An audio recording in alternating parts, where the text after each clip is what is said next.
St. John, in this just a few verses today, in one of the shortest books of the Bible, talks about the importance of charity.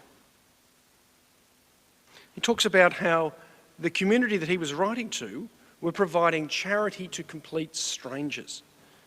And he said, the complete strangers, these are proof to the whole church of your charity. And it would be a very good thing if you could help them on their journey in a way that God would approve.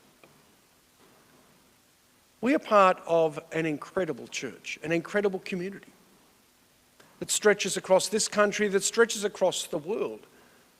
We are a community of faith. We are a community of teaching. But we are also a community of action. Across Australia, we are the largest charity, the church, the Catholic Church.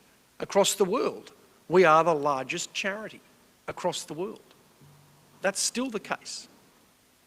And that's because Christians, the very first Christians, heard the teachings of Jesus Christ that we are called to be people of love. And that love is not just something that we keep inside. It's not just that warm, fuzzy feeling that you have with another person. Love is something that must take us to bring that love to others, to those who are in challenging situations throughout our world in so many different ways.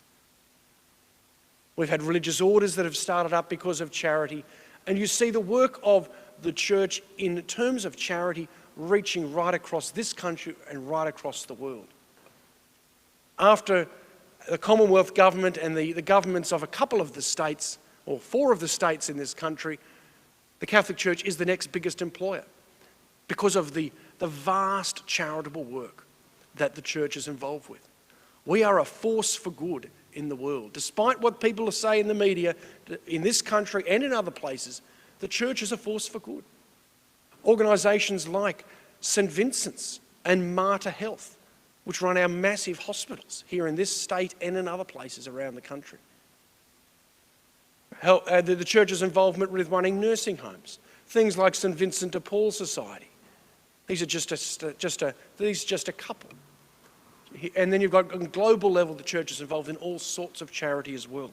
We reach out not just to people we know, but as John was writing to those early Christians, reminding them to reach out even to complete strangers, to bring the love of God to people who are strangers so that they can be helped in their journey of the life of God. This is what we do, and we should be proud of this. We should talk about this. I talk about this sometimes, and we should talk about it. When anybody wants to say something negative about the church, maybe the response is, well, should we just stop doing the charitable works that we do? I don't think we should. Right throughout history, the church has responded, and we have lived out that way of charity. And that's because that's the way of the Christian. And we should be proud, we should be so enthused to want to then become instruments of charity as well. Interestingly, John, writing here in this 3rd letter, he explains that it is our duty to welcome men and contribute our share to their work for truth.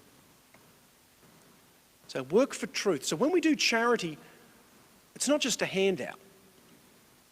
We're called to help people to experience the truth, which is an interesting thing as well, that we need to bring people to experience that love of God in what we do. We aren't just a handout that a government gives. We're called to give dignity, to give truth, which is a good reminder for us all. When we do charity, it's there to bring dignity to the person, to lift a person up, to experience not just the needs of this world, but to experience the things of the divine. Let us today be enthused and encouraged to continue to do our work of God through our work of charity, to lifting people up in dignity, to help them to experience the truth, the love of Jesus Christ.